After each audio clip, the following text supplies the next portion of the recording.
Hi world, it's been roughly a year since I last made a video about Rega research, record players, hi-fi, etc, all that good stuff. Probably because I don't have the resources that I used to be able to go out and regularly upgrade my stuff, and most of my stuff here hasn't been upgraded since I think 2017 or something was the last time.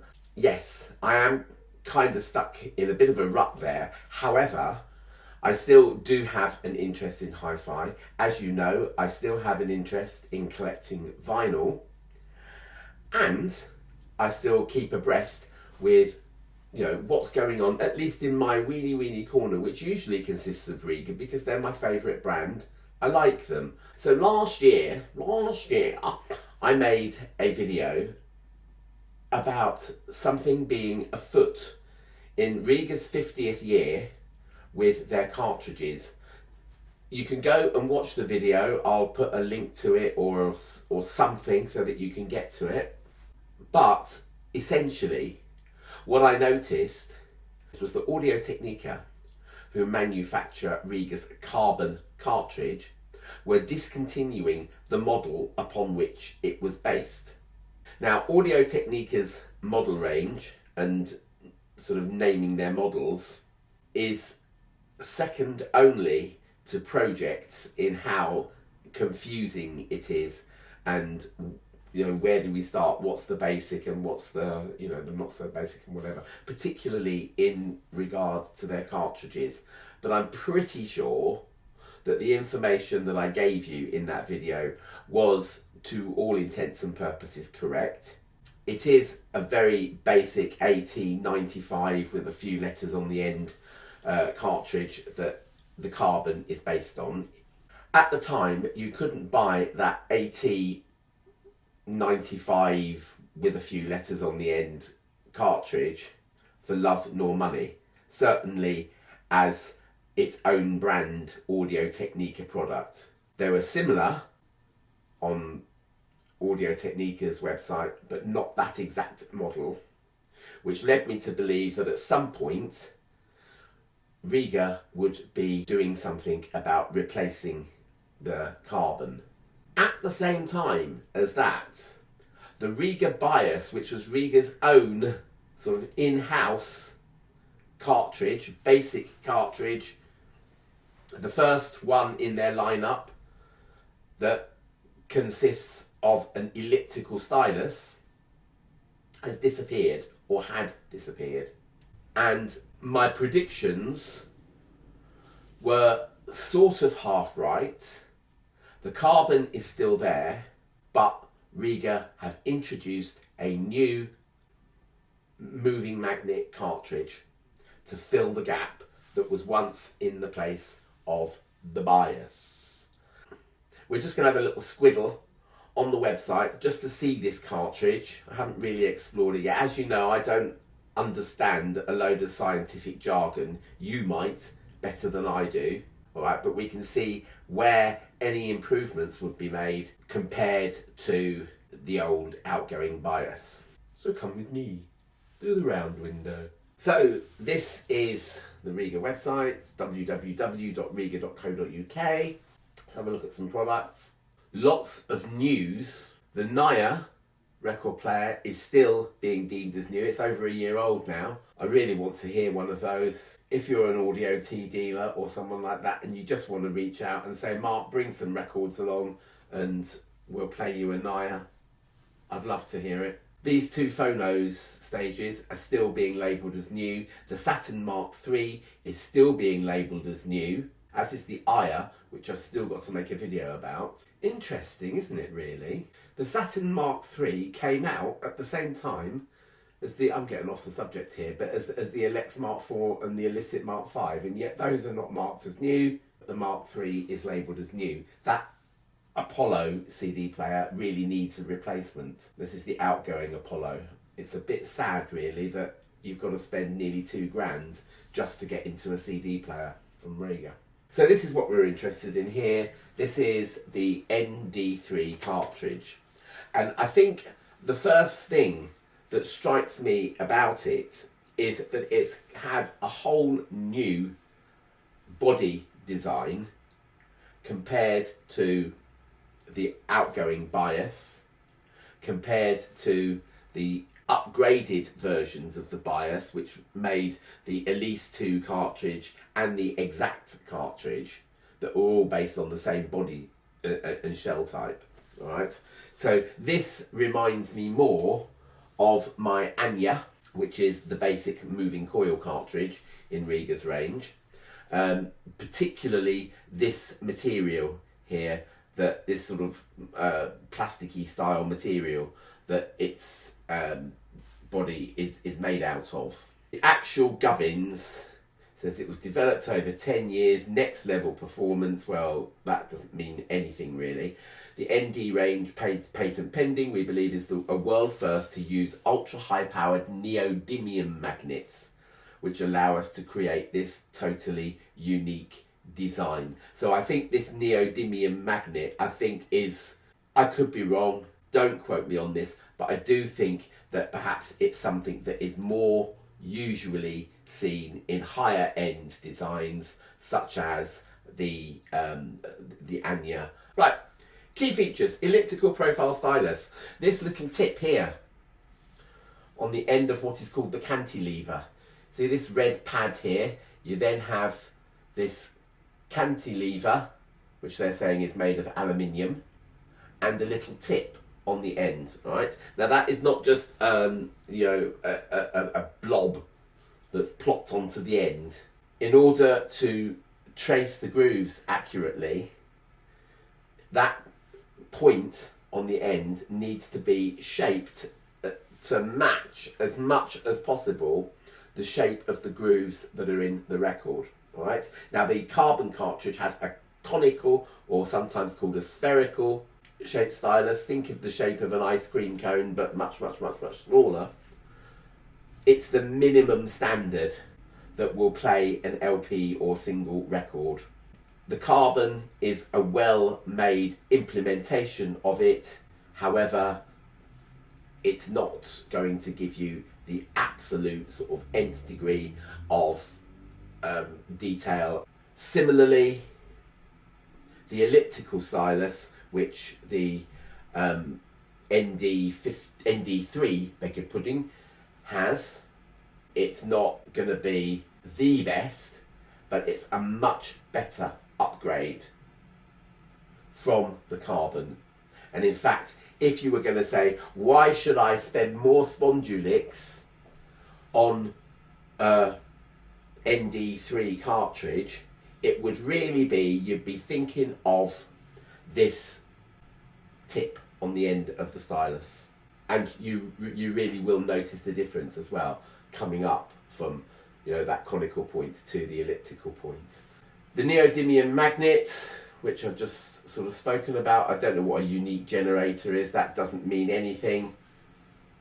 The Rega 3-point mounting system is a carryover from the old bias cartridge.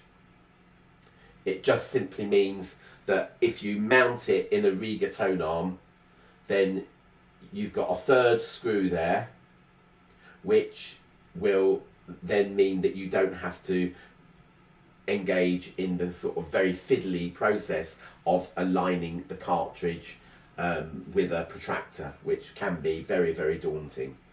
And neither does the carbon cartridge come with that third screw.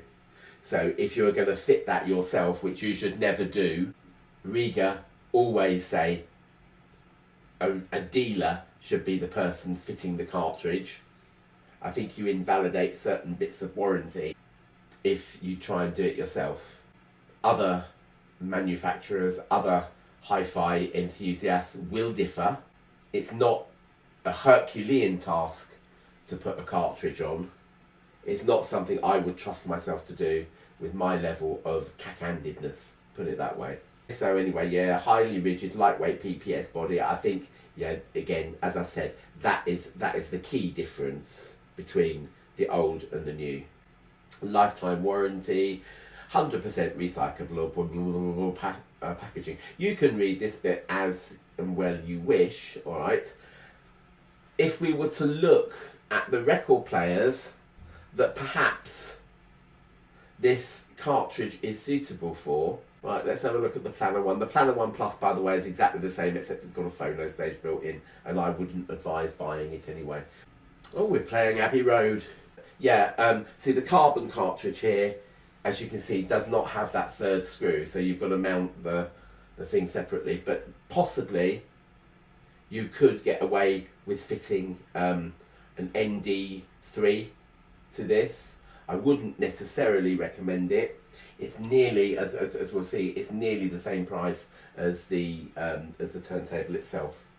Now look, here, this tone arm seems to be built of much better stuff. It is Rega's one-piece manufactured arm, so that you can see that the head mount here does not come away from the main tube.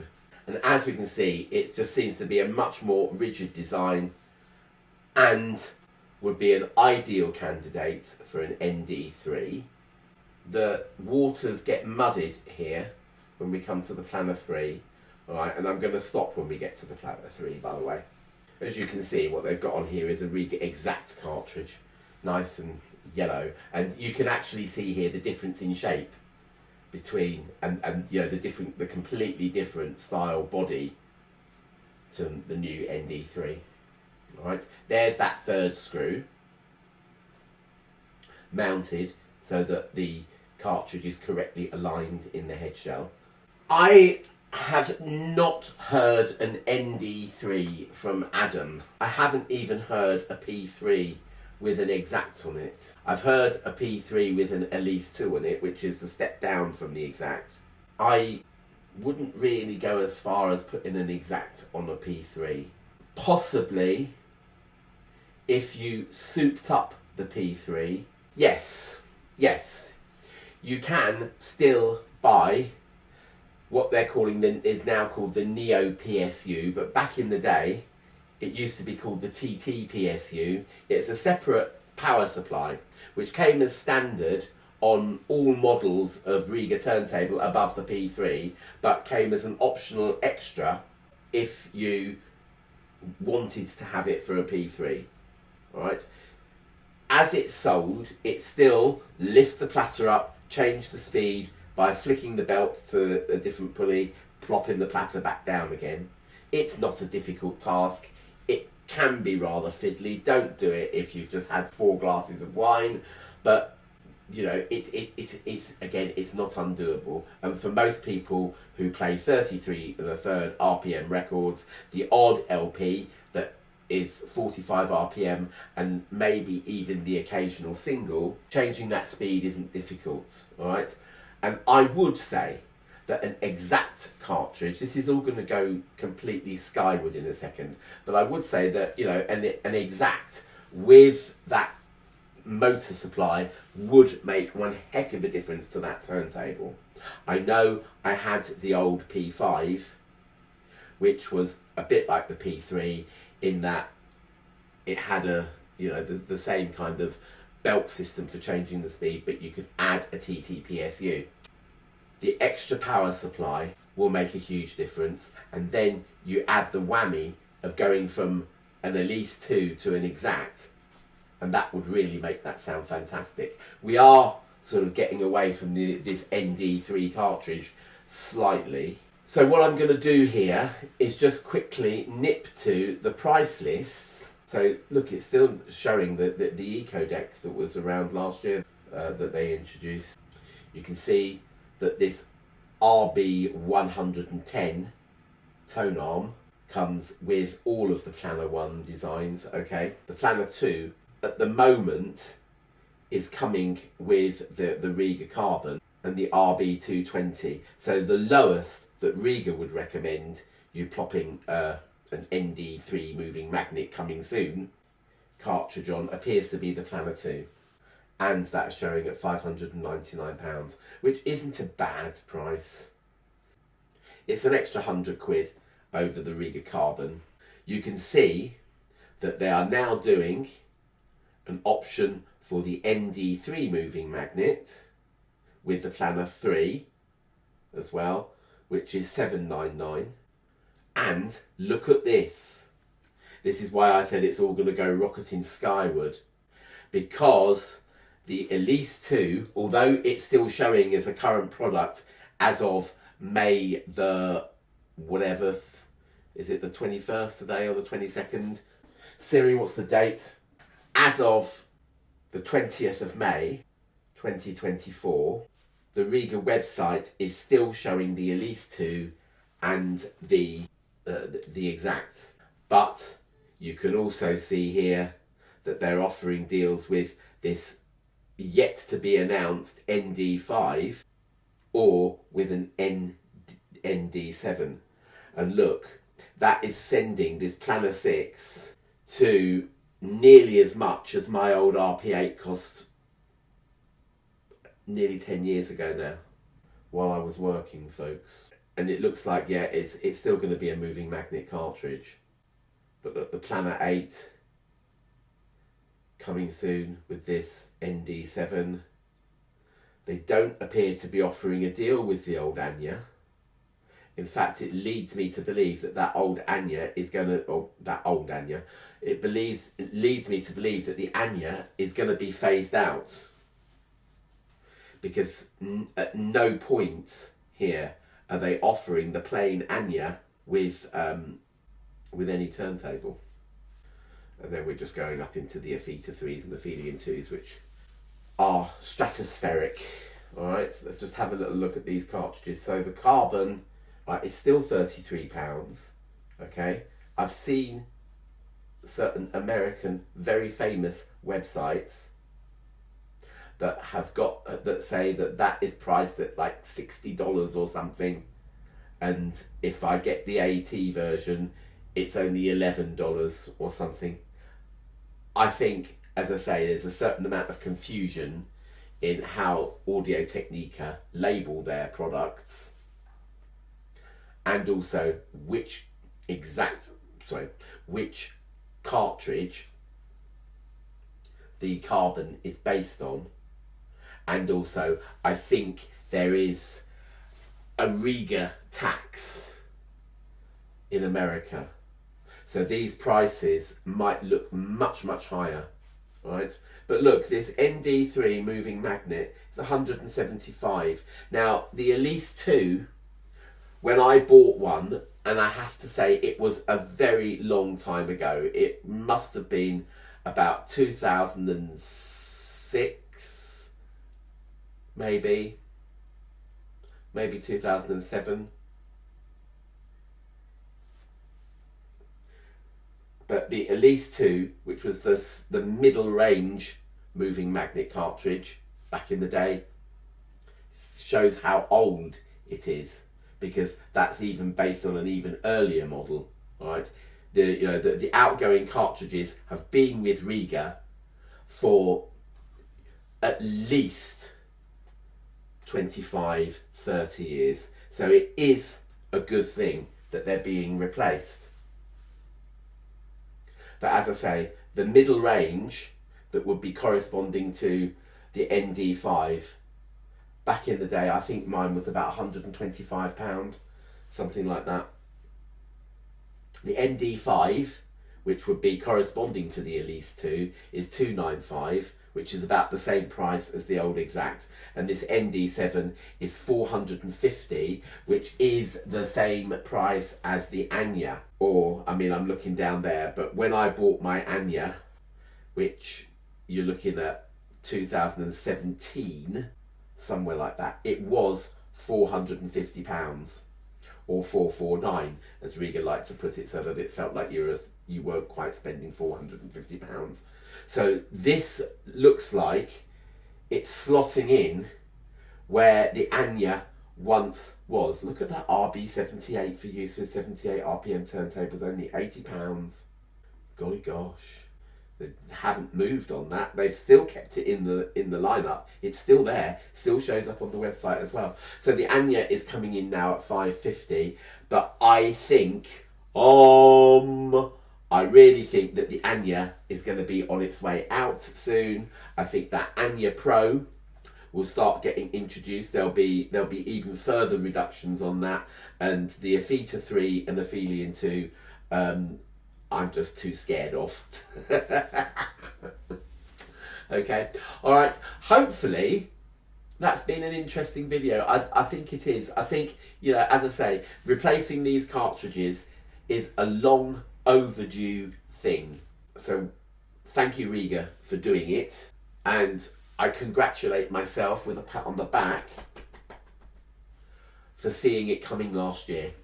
Remember to like, subscribe, share if you dare, possibly leave a thanks below, leave a comment, and I will see you in the next video.